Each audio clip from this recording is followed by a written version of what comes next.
тийм ч буруу зүйл биш. Засгийн газар ч одоо төлөвлөхдөө одоо 100% үнэмлэхүй сайн юм төлөвлөж үндэж чадахгүй. Тойргийн гишүүд, улсын хурлын гишүүд ч бас буруу юм сэтгүүлээд байгаа юм биш. Бид бол тангараг өргөхдөө Монголын ард түмний нийтлэг эрх ашигын төлөө ажиллана гэж тангараг өргөсөн байна.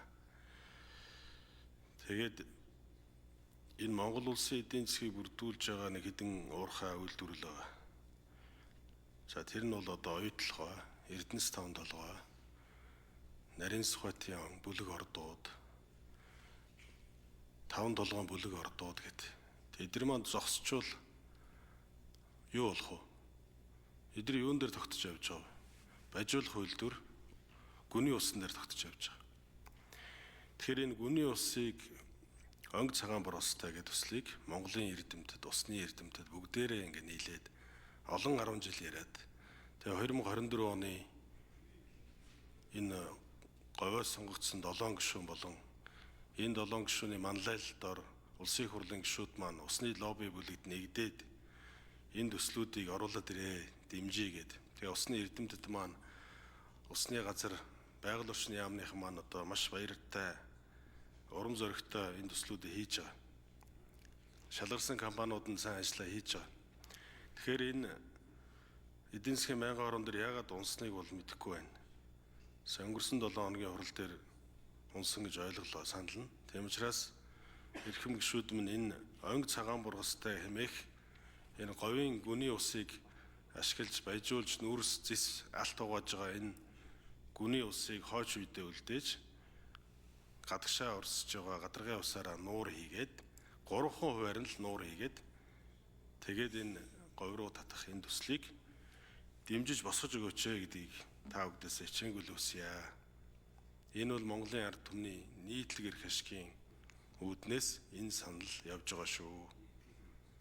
Энэ Өвөр Хангай аймгийнхаа усныхаа мөнгийг Өвөр Хангай аймгийн төсөв 10 тэрбумаар нэмэгдэх юм. Тэгээ усны орлого гэж байна шүү дээ. Хинтээ аймгийн төсөв одоо хэдэн 10 тэрбумаар нэмэгдэх юм. Энэ аймагуд ч одоо усаа эдийн засгийн эргэлтэнд оруулах юм. Энэ саналыг эрхэм гишүүд маань одоо байнгын орон дээр унсан саналыг босгож дэмжиж өгөөч. Их хурлын даргатай бас хэлье. Энийг нэг таны анхааралтай. Энэ ингээд нэг жил алдах юм бол ингээд улам цаашаа явах юм. За бид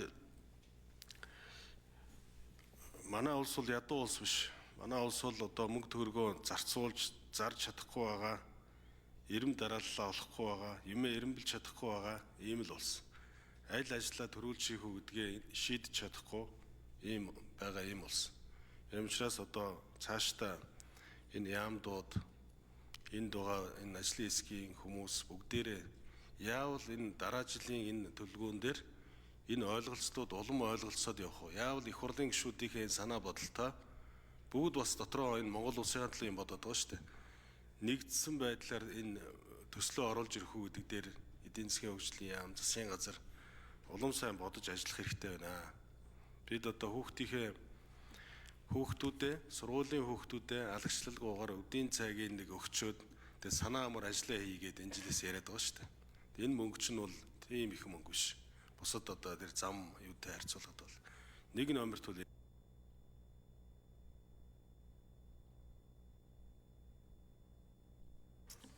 За үг хэллээ.